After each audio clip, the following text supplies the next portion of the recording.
Joël chapitre 2. Sonnez de la trompette en Sion. Faites-la retentir sur ma montagne sainte. Que tous les habitants du pays tremblent.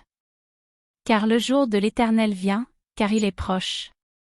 Jour de ténèbres et d'obscurité, jour de nuée et de brouillard, il vient comme l'aurore se répand sur les montagnes. Voici un peuple nombreux et puissant, tel qu'il n'y en a jamais eu, et qu'il n'y en aura jamais dans la suite des âges.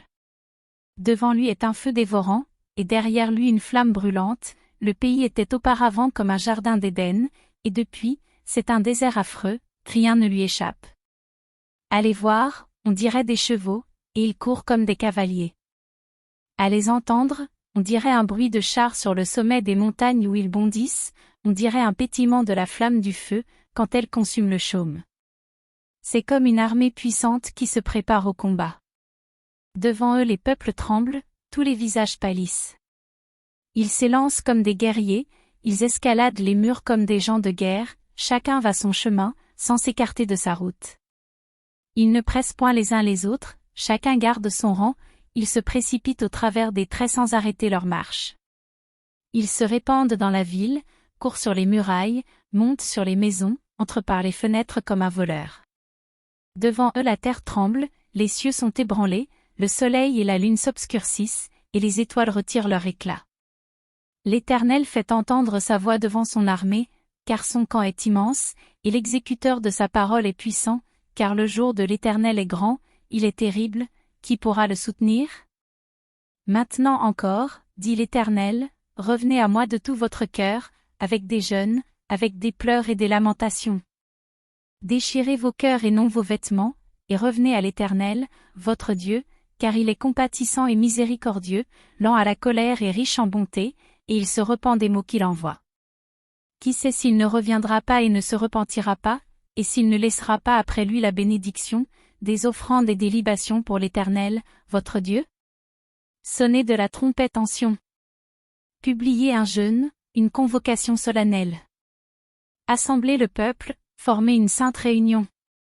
Assemblez les vieillards, assemblez les enfants, même les nourrissons à la mamelle. Que l'époux sorte de sa demeure, et l'épouse de sa chambre. Qu'entre le portique et l'autel pleurent les sacrificateurs, serviteurs de l'Éternel, et qu'ils disent, Éternel, épargne ton peuple.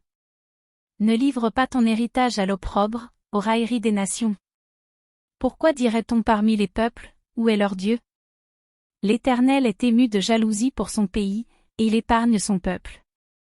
L'Éternel répond, il dit à son peuple, Voici, je vous enverrai du blé, du mou et de l'huile, et vous en serez rassasiés, et je ne vous livrerai plus à l'opprobre parmi les nations. J'éloignerai de vous l'ennemi du nord, je le chasserai vers une terre aride et déserte, son avant-garde dans la mer orientale, son arrière-garde dans la mer occidentale, et son infection se répandra, sa puanteur s'élèvera dans les airs, parce qu'il a fait de grandes choses. Terre, ne crains pas, sois dans l'allégresse et réjouis-toi, car l'Éternel fait de grandes choses.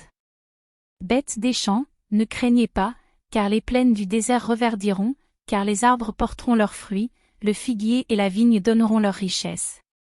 Et vous, enfants de Sion, soyez dans l'allégresse et réjouissez-vous en l'Éternel, votre Dieu, car il vous donnera la pluie en son temps, il vous enverra la pluie de la première et de l'arrière-saison, comme autrefois. Les airs se rempliront de blé, et les cuves regorgeront de mou et d'huile. Je vous remplacerai les années qu'ont dévoré la sauterelle, le gélec, le hasil et le gazam, ma grande armée que j'avais envoyée contre vous. Vous mangerez et vous vous rassasierez, et vous célébrerez le nom de l'Éternel, votre Dieu, qui aura fait pour vous des prodiges, et mon peuple ne sera plus jamais dans la confusion. Et vous saurez que je suis au milieu d'Israël, que je suis l'Éternel, votre Dieu, et qu'il n'y en a point d'autre, et mon peuple ne sera plus jamais dans la confusion. Après cela, je répandrai mon esprit sur toute chair, vos fils et vos filles prophétiseront, vos vieillards auront des songes, et vos jeunes gens des visions. Même sur les serviteurs et sur les servantes, dans ces jours-là, je répandrai mon esprit. Je ferai paraître des prodiges dans les cieux et sur la terre, du sang, du feu, et des colonnes de fumée. Le soleil se changera en ténèbres, et la lune en sang, avant l'arrivée du jour de l'Éternel, de ce jour grand et terrible. Alors quiconque invoquera le nom de l'Éternel sera sauvé, le salut sera sur la montagne de Sion et à Jérusalem, comme a dit l'Éternel, et parmi les réchappés que l'Éternel appellera.